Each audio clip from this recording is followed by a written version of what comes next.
Welcome to Stan the Wine Man TV. I am your host, Stan Rattan, and this is a blue-collar wine show where I help you spend your wine dollars wisely.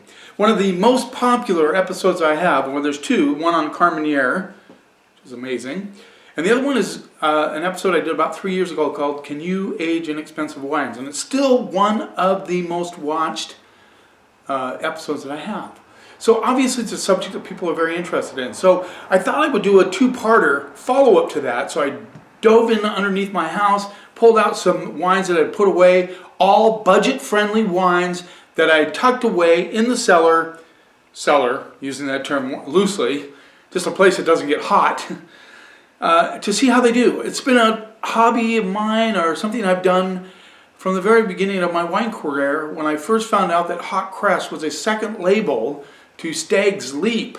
So I bought a couple of I tried one first, hot cress cap, and then I put a couple away in my cellar and I left them there for quite a while. And when I busted them open like 5 years later, I was amazed at how good they were, how much they had improved. And we're talking about wines that were under $15. I think they were under $12 at the time. This was a long time ago, guys. So it's something that I've always been passionate about, is taking wines that are not very expensive and putting them away to see how they improve. In that episode that I did, most of them did really well. I have no idea how these are going to do. And I talked about, and I will mention again, the key to aging wines, whether they're expensive or not, they have to be balanced. They have to have good structure. They have to have a balance of acidity, tannins, and fruit. And they have to be balanced together, or they will not age. Acidity is really a key element that you have to look for in a wine to see if it'll age. Without acidity, they become flabby. They cannot improve with age. So we're going to call this aging budget-friendly wine. Should you do it? And the cool thing about this is it doesn't take a large investment. Usually when they talk about aging wine, they say buy a couple, 3 or 4, put them away, open one after 2 or 3 years just to see how it's doing. This is kind of a measurement that you use to see if you can keep it in your cellar longer. The thing when you find a wine that's under $20 or under $15, these are all under, one's at 15, 2 are at 13. So 13, 10, this one's 11, 13, and 15. So very inexpensive wines, and that's off a Wine Searcher. I'm sure they didn't cost me that much when I first bought them, just saying. It doesn't take much of an investment. If you're interested in aging wines, it's a fun thing to do, is to tuck a couple bottles away and see how they improve. They say that wine drinking is trending down in the U.S. I don't believe that. I think there's a reason why that stat is a little bit off. So, and I'll talk about that later. I don't want to broach that subject right now because it's kind of an interesting sort of non-PC thing, but I think there's a reason why those stats are showing that. A lot of you out there are enjoying wine. You guys watch this program and you're very interested in saving money on wine, and aging wine is a cool thing to do. And if you can take the time and show the patience and just I'm going to put the link up to about where I did a part on starting a cellar and what it takes. You don't have to have anything fancy. You just have to make sure there's not a huge fluctuation in temperature. So let's get started right away. This is the 2007 Chateau Bouisson-Redon, Bordeaux. I believe it is from, let's see, Bouisson-Redon, Bordeaux. And this rolls in at $11.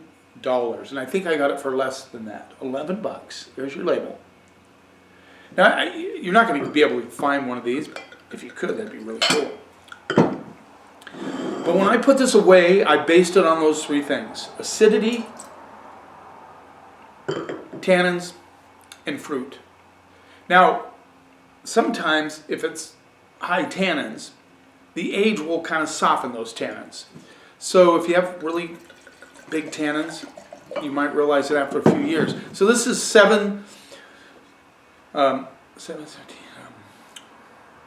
14 years old? No. 17 years old. Sorry, my math is terrible. 17 years old, almost. Probably more like 16 years old.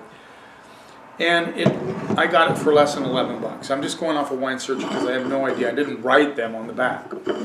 Color, It's showing its age a little bit. It's got a little kind of a brown hue to it. Probably used to be more of a purple, kind of a brickish red color. Let's see what we get on the nose. Now, I have no idea how these are going to turn out. All I know is that I thought that I could age these. So nice currant notes on the nose, a little minerality. Get a little tobacco coming through. So the nose is good. The aromatics are good.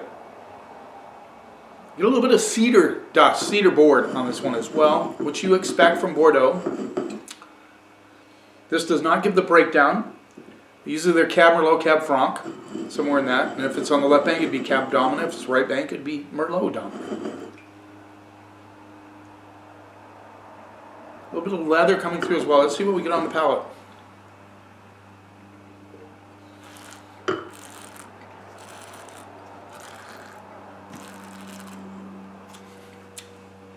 You know what? For 11 or under, I put this away. There's nothing wrong with this wine. There's still acid. The tannins are still there. They're a little bit rustic tannins. It's a little bit thin on the palate. I think the fruit is disappearing just a little bit, but I get some red cherry notes, a little minerality, kind of crushed rock, crushed red brick coming through.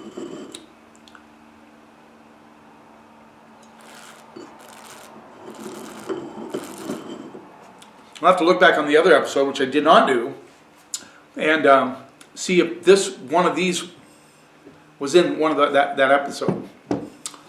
But I like this wine. It's a little bit thin, but it certainly could stand up to food. Even now, after 17, 16 years being put away for under $11, just saying. And I think I have another one of these. I'm going to have to break it out and polish it off. The cedar notes come through. I get a little bit of red flower notes. Like I said, it's a little thin. I'm sure it wasn't like robust when I first bought it at that price, but it had those elements that I felt would really help it to age. And it's a little past its prime, but the point is, 11 and under, and it's still doing okay. It's still a drinkable wine, still a nice wine. And you know, what a cool thing to do is to put these wines away and see how they develop.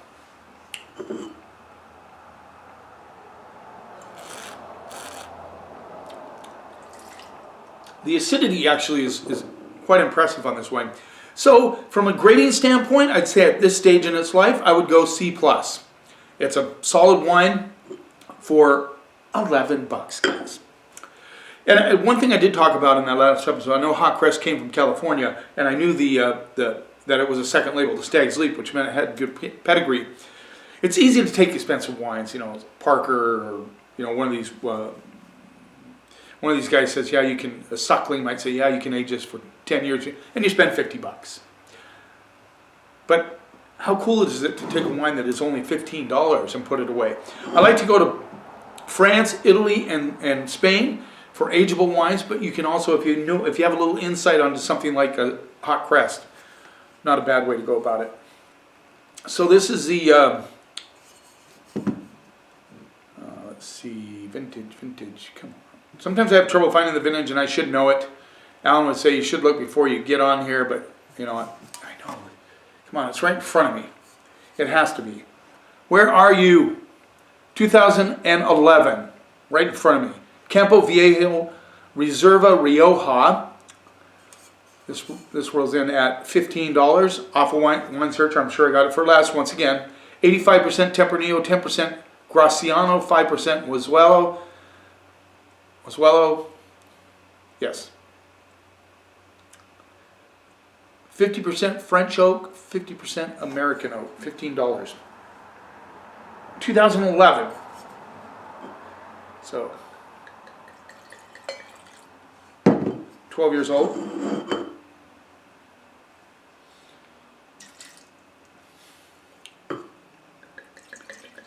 I really enjoy doing this, guys. It just kind of really is exciting.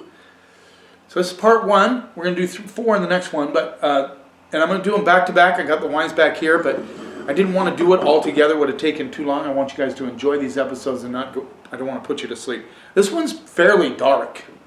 It has some brown hue to it, not a lot. You can't see through it very well.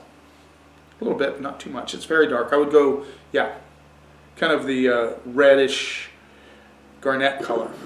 Let's see what we get on those. Get a little bit of that dill pickle, getting some caramel, which is really interesting. Kind of a candied currant thing going on. Good aromatics on this wine. I'm getting cedar notes on this one as well. Even getting some baking spices, which would come from the oak. Let's see what we get on the palate.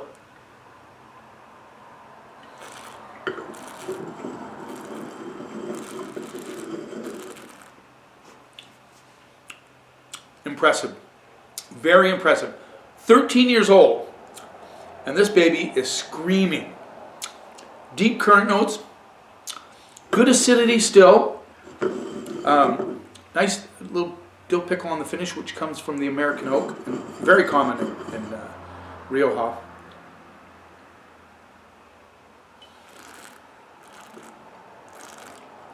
I get some cedar notes, some wood tones to it. Nice smooth tannins.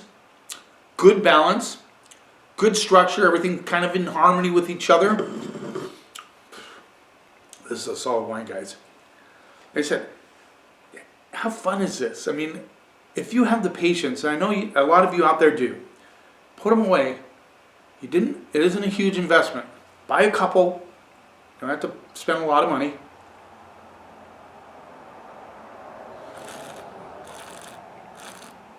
I'm getting some nice lavender or kind of a lavender rose petal thing going on. Solid wine.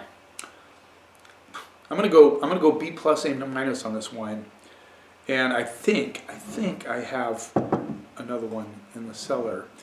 This one will age a little bit longer, but not much. I think right now it's getting to the point where it's at its apex. It's really good right now. If you have one in your closet or cellar or whatever you call it, pull it out and drink it.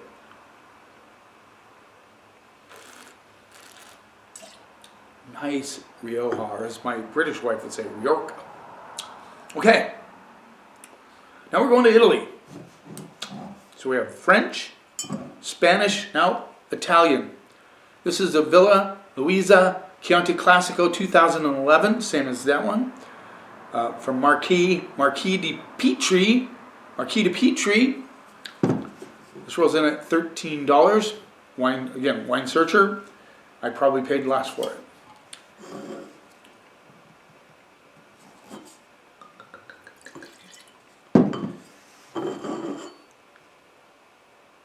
Now you say, well, 12 years old? Yeah, it'd be 12 years old, right?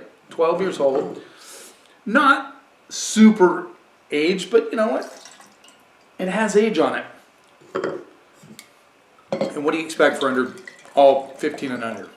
You know, that you would have to be careful at how long you age these wines. I mean, unless it is one that like is super stellar. And I have a couple under the house that are that way, that I'll let age longer. This won't be the last year I do an episode like this, because I think it just intrigues you guys a lot. I'm happy to intrigue you guys, and I'm very interested in this subject as well. From the very beginning of my wine, you know, when you're passionate about wine, when you really get into it, and you're kind of geeky about it,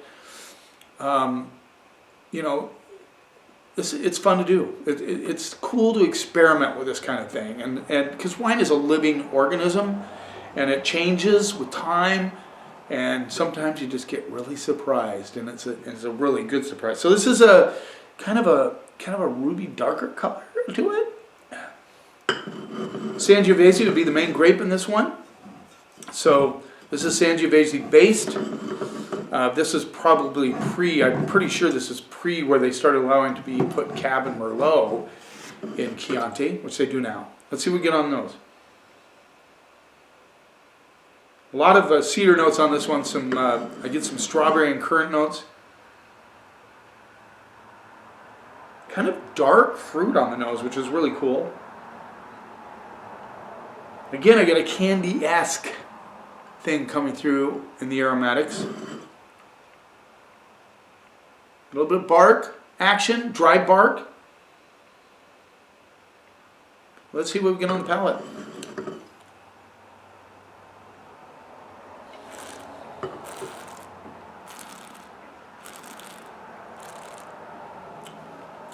Wow. Nice currant notes up front. Good acidity. Really in balance. A little mintiness on the back side. Might mean a little bit of a cooler climate. 2011. Might have been a little bit cooler. Little leather action. A little bit of, I get some oak tannins on the back end.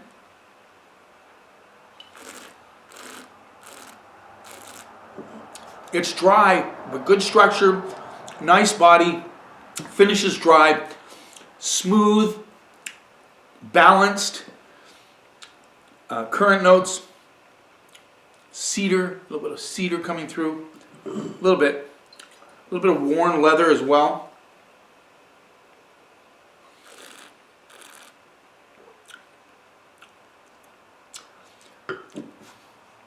This one, just over the top.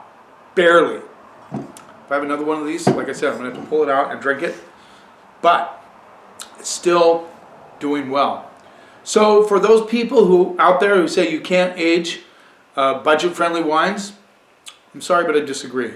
And it's an easy thing to do. It doesn't cost you a lot of money. If you're passionate about wine, you want to learn about aging wine, just look for those 3 elements in a wine: tannin, acidity, fruit.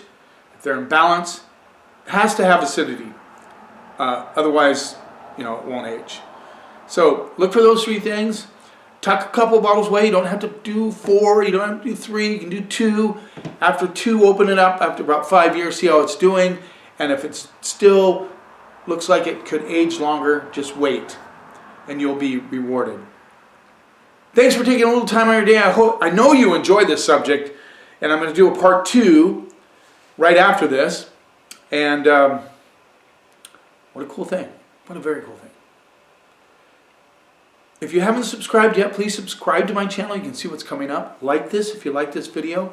You keep watching, and I'll keep helping you spend your wine dollars wisely.